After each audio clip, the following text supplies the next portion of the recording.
Actually এক্সিবিশনের পরে মানে কিছু বেঁচে গেছিল, ফিশ ফ্রাই আর ফিশ ফিঙ্গার।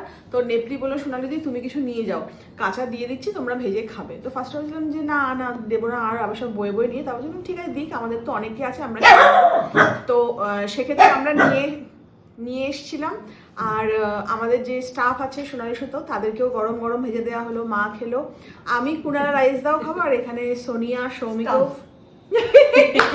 বলছে স্টাফ না, আমি বললাম যে সন্ধ্যাবেলা আয় না একটুখানি গল্প করি। তো ভালোই হলো, গল্পের সাথে একটুখানি। আরে এই অর্ধেকটা খেয়ে গেছে বল না কেউ খায়, ওটা ভেঙে গেছে, ভাজতে গিয়ে ভেঙে গেছে। ওরা যেরকম প্রফেশনালি ভাজে আমরা কি অতটা পারি নাকি সাধারণ মাথা। তো এখানে এই যে ডায়মন্ড কাট, যদিও আমরা কিরম ভাবে ভেজেছি বলতে পারবো না। ফিশ ফ্রাই রয়েছে, ফিশ ফিঙ্গার রয়েছে, আর আমরা একটুখানি সস আর একটু পেঁয়াজ কেটে নিয়েছি। এই রাইসটা খাচ্ছি নেপলি। খেয়ে নাও চলো। আর আমি একটু খেয়ে এই ডায়মন্ড কাট খাবো। এই কাঁচা পেঁয়াজগুলো খেয়ে নাও। আমি ওই সৌমিকে দিয়েছি, মানে প্লেটটা হয়ে গেছে বলে তাই। তুই ওকে সৌমিকে দিয়ে দে। আমিও খাই না।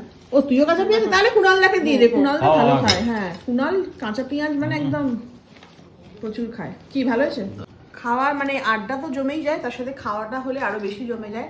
আর হ্যাঁ কালকেই সব এক্সিবিশন শেষ হয়েছে, তবে আমাদের নেক্সট এক্সিবিশন কিন্তু 11 তারিখ মানে 11ই এপ্রিল শনিবার আবারও পড়েছে, মানে কামিং স্যাটারডে।